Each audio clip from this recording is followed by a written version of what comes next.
toetra sy anapaka feno ao am-potsika ny fahasoavana sy ny fiadanana avy amin'Andriamanitra ray sy Jesosy Kristy tompontsika. Amen. Amin'ity andro Pasika 2022 dia ny Matio 20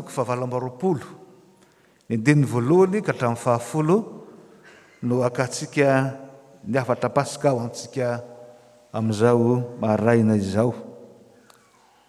Ary satria fitantarana sy fijoroana vavolombelona ny endriky ny fiseho ny tenan'Andriamanitra dia izany no ijerentsika sy isotonantsika ny afatra ho antsika avy amin'ny tany tenan'Andriamanitra izany.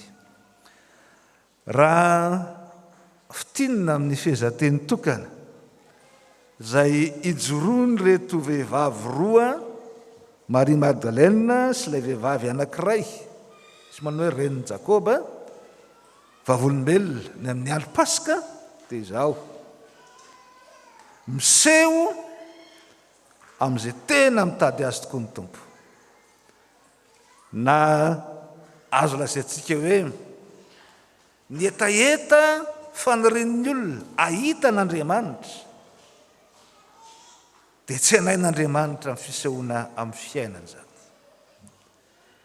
Samy tantara an'ity trangan-javatra tamin'ny andro voalohany amin'ny herinandro tao aorian'ny nanomboana ny Tompo, ny filazantsara efatra.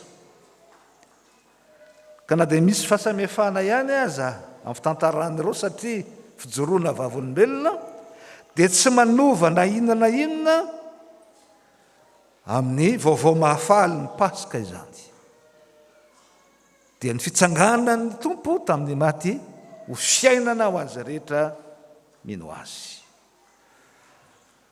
Raha mamaky Soratra Masina tsika dia izao no lohateny omen'ny mpandika ny Soratra Masina hoe fitsanganan'i Jesosy tamin'ny maty. Fitsanganan'i Jesosy tamin'ny maty. Kanefa rehefa tena vakintsika dia tsisy fitantarana ny amin'izany fitsanganan'i Jesosy tamin'ny maty izany, fa ny fahitana an'i Jesosy nitsangana tamin'ny maty nandresy ny fahafatesana no aseho sy joroana vavolombelona. Ny fahitana an'i Jesosy izay velona ka ijoroan'ireo nahita vavolombelona izany no ambaran'ny Soratra Masina. Raha azo itsika ny tantara ary arahantsika amin'ny an'Andriamasina izany, reto vehivavy roa reto tahaka ny mpianatra ihany dia nandalo sedra lehibe teo amin'ny finoany, satria nahita ny fijalian'ny Tompo. Raha nanalaka ny lakamisy masina tsika, tahaka n'inona ny dinitry ny Tompo? Tahaka ny rà tao Getsemane. Ny mpandiniky Soratra Masina moa rehefa milaza an'izany hoe inona moa ny Getsemane? Getsemane dia toerana izay falehan'ny Tompo ary betsaka oliva, ary ao anatin'izany toerana izany no amiazana ny oliva mba azahoana menaka. Ka ny zavatra nitranga tamin'i Jesosy tamin'ny lakamisy masina izay mipotrapotraka ny dinitra tahaka ny rà dia toy izay ny fiazana ny ainy mba azahoan'ny olona fiainana, azahoan'ny menaka. Zany fijery izany matetika ny mbola ampiasain'ireo fiangonana sasany maka menaka fanasitranana, fa ny tena marina dia nampiarina tamin'ny Tompo izany fijaliana izany, ny ainy no toy izay ny fiazana mba hamelona ny olona. Nahita ny fanomboana azy teo amin'ny azy fijaliana izay fomba sy endriky ny fampahoriana lalina, satria ny jolahy faratampony no mbona amin'ny azy fijaliana. Nahita koa ny fandevenana azy tao am-pasany, ary dia nahita ny vato izay nanodina ny fasana, ary nanaraka azy hatrany Galilea ka hatrany Jerosalema. Reto mpianatra reto azany, reto vehivavy reto dia azo sikatsaina fa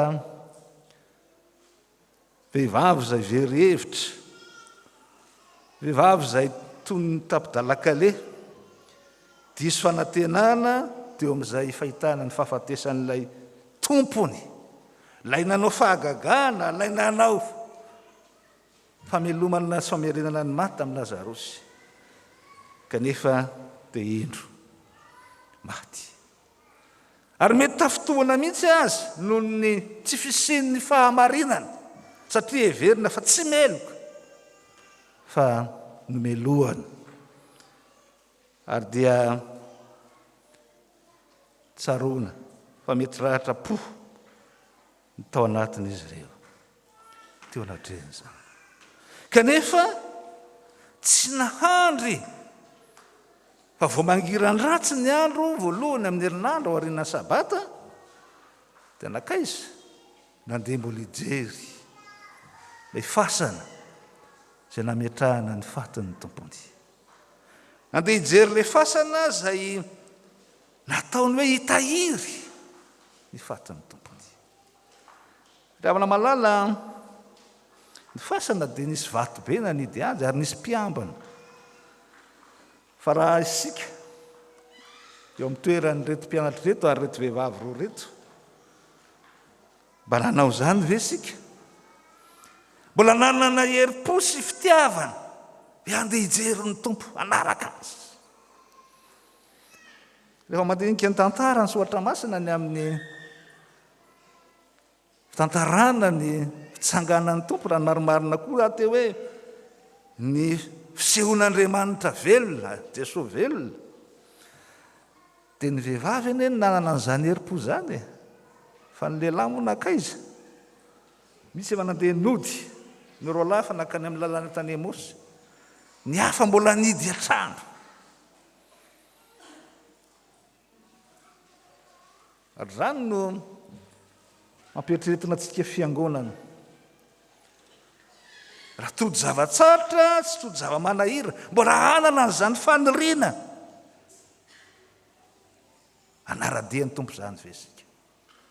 Fantanina ngeza be ao anatin'ny fiainam-pinoan'ny mino zany. Rehefa jerentsika ny fizotry ny tantara, dia zany etaeta tia anaradian'ny tompo zany, izay hitan'ny tompo zany, dia hitantsika voalohany indrindra fa tody zavatra izay nahagaga azy reto mpianatra mirahavavy reto. Fa tao anatin'ny fahaverezan-keviny dia nahita zavatra izay tena nanaitra azy izy. Inona ny tranga? Nisy horohorontany, dia nisy anjelin'Andriamanitra nidina, dia mipetraka teo ambonin'ny vato ka nanako didy vato. Zany moa no filazana hoe fisehoan'Andriamanitra na epifany. Ary zany fisehoan'Andriamanitra tamin'reto vehivavy reto zany dia tena natonga ny mpiambana naninona ho raiky tahotra ka naninona toy ny maty. Ny mpiambana izay tsy manana etaeta eo amin'ny tompo dia tsy mahita ny fahavelomana fa toy ny maty. Fa reto vehivavy reto kosa dia tsy anahy ny irak'Andriamanitra nany anjely ka nilazany hoe aza matahotra fa fantatro fa ilay Jesosy nombona tamin'ny hazo fijaliana no tediavinareo, andeha jereo sy nijery ny zava-mahagaga. Fa talohan'izay Jesosy dia efa niasan'ny herin'Andriamanitra ka natsangan'Andriamanitra ho velona. Ary efa nandeha ny vehivavy nakao amin'ny fasana izay heverina fa hiazona ny vatan'ny tompo, hiazona ny tenan'ny tompo, hitahiry ny fahafatesana. Inona no hitany? Fasana maninona? Foana. Tsy hoe amin'ny androntsika ankehitriny ke misy mangalatra taolapaty ka foana, fa foana ny fasana satria efa nitsangana tamin'ny matin'ny tompo. Ary izay no ambarany ny anjelin'Andriamanitra, jereo tsy ato izy fa naninona efa nitsangana. efa nitsangana ny tompo. Rehefa malala ny fitsanganana amin'ny maty dia aseho amin'ny fafoanan'ny fasana na tsy fisian'ny fasana intsony, hitahiry ny vatany izay nateliny na levinao aminy. Ary zany no endrika ilazana fa ny fitsanganan'ny tena amin'ny maty dia fanehoana ny fandresen'ny herin'ny ota, fandresena ny herin'ny ota izay mitondra ny fahafatesana. Satria ny ota dia fahafatesana dia tambiny ota.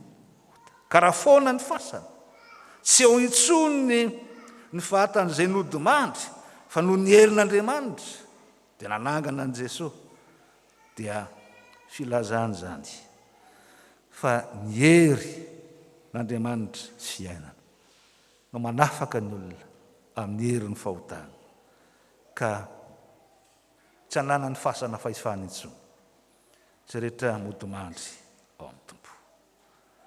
Rehefa malala zany no ambaran'ny vaovao mahafaly ny andro Pasika, tsy ny fahafatesana intsony ny tompo ny teny farany amin'ny fiainan'ny olona,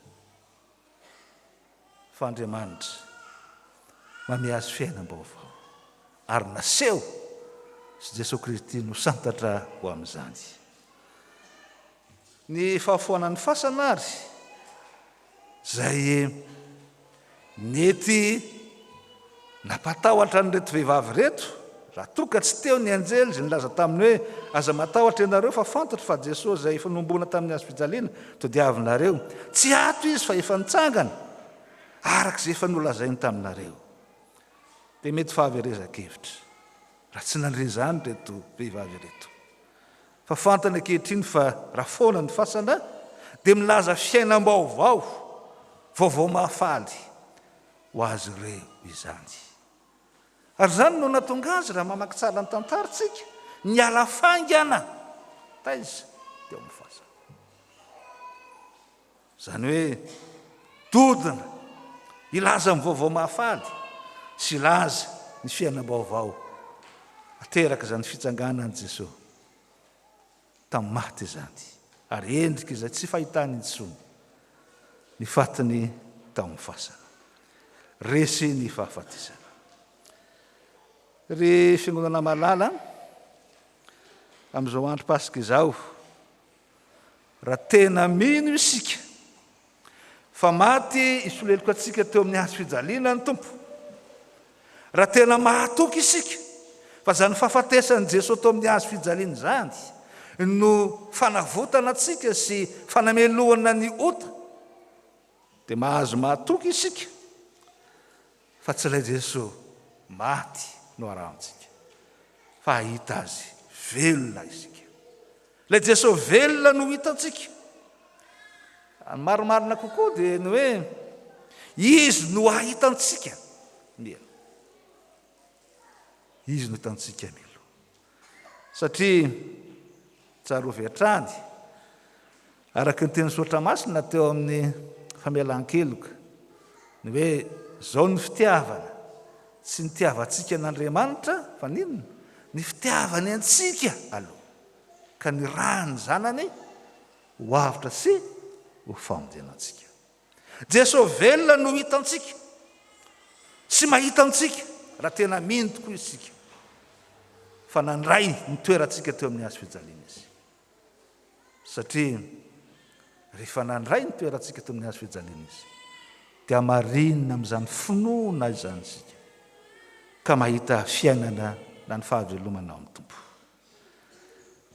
Farandriavana malala raha toy isika ny tantara fijorona vavolombelona ataon'ireto vehivavy roa reto, dia tody zavatra izay tsy nampoziny ray izy reto. Reto vehivavy reto rehefa niala faingana teo amin'ny fasana dia teny an-dalana naninona? Indro fa hitan'i Jesosy izay nitsena azy, hitany ny tompony ka naneo ny lay fifandraisana fanakaiky tamin'izy mbola velona amin'ny mampianatra ka ny arahaba azy hoe aolona ny fiarabanana tany finaritra tena hevitry ny teny fotsiny moa dia hoe mifalia na mitoera ao anatin'ny fifaliana fa fiainam-baovao ny fanatrehan'Andriamanitra ny fiainanao na ny fiainanareo.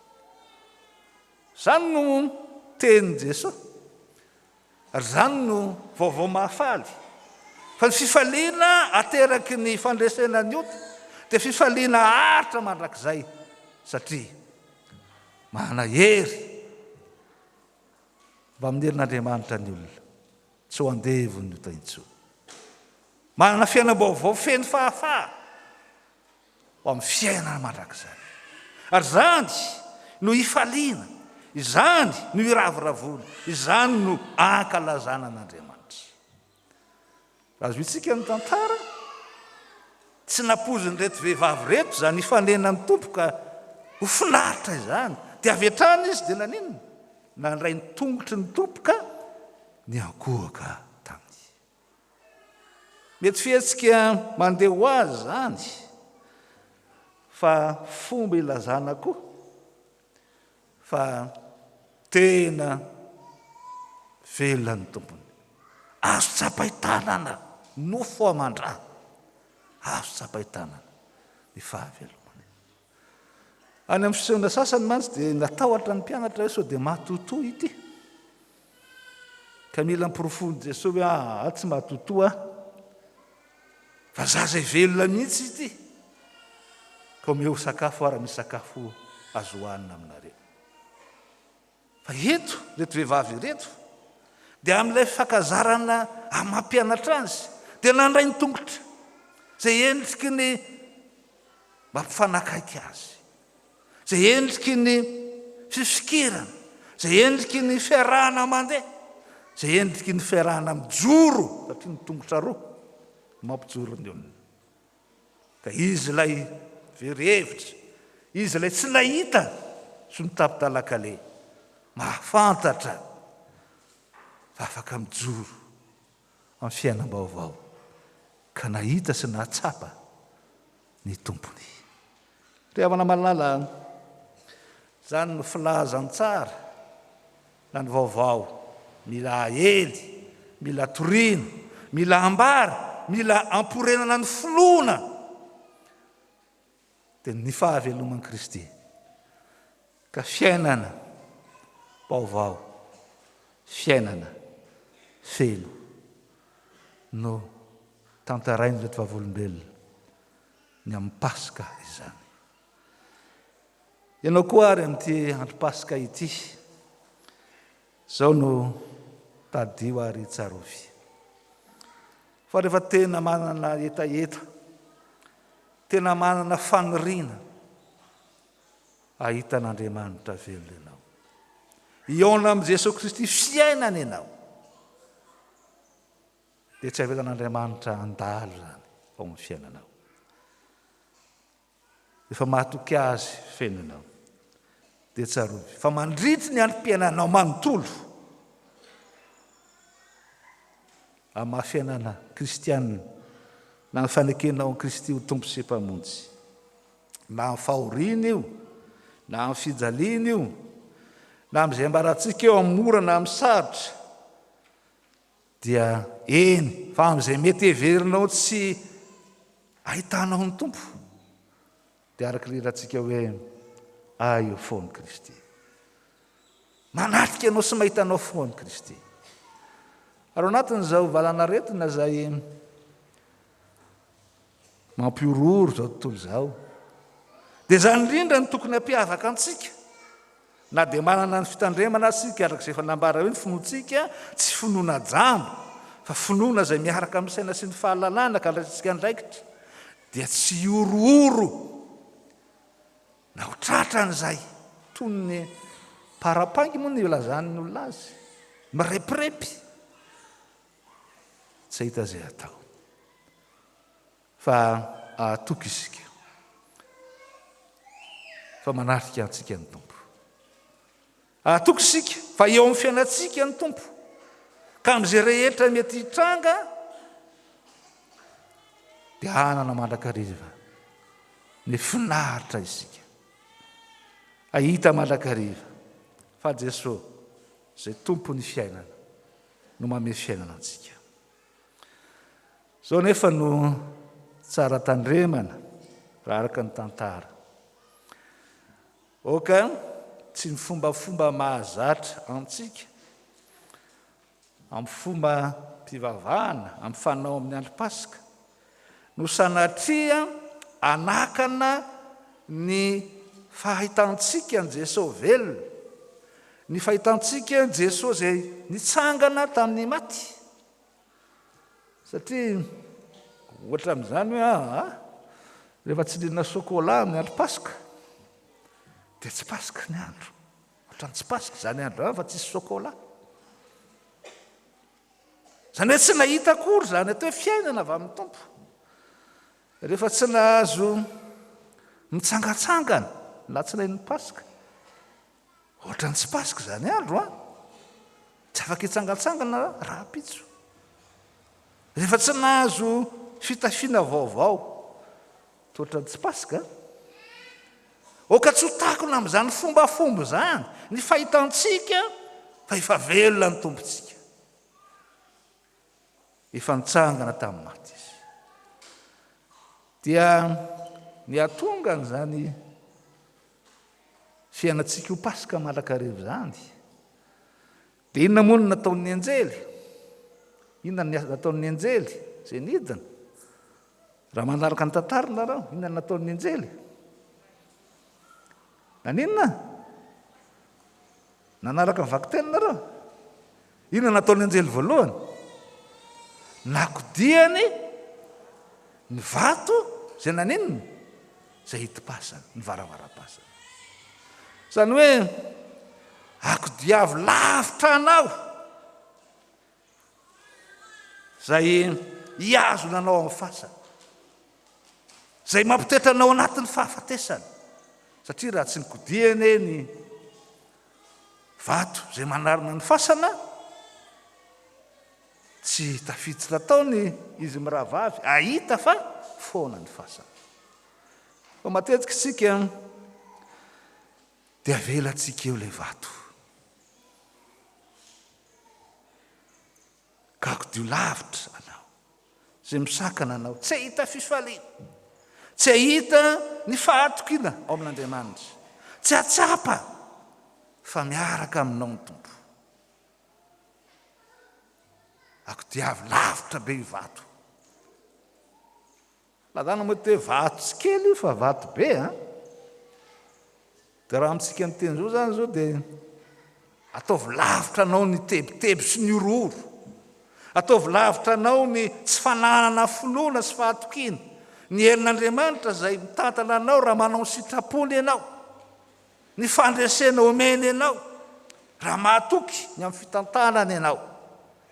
Eny, ny fifaliana tsy azo osorona aminao na dia miatra aminao aza ny fahorina sy ny fahafatesana, satria efa nafindra ho amin'ny fiainana anao fa tsy amin'ny fahafatesana intsony. Ataovy lavitra anao zany sakana zany, akodio lavitra an'izay vato. Fa mifanananao amin'ny tompo, ilay niteny aminao hoe finaritra, nataovy manjaka ao am-ponao mandrakariva. Dia ndeha samy hiteny fampitodika amin'ny namantsika isika, hiteny hoe finaritra.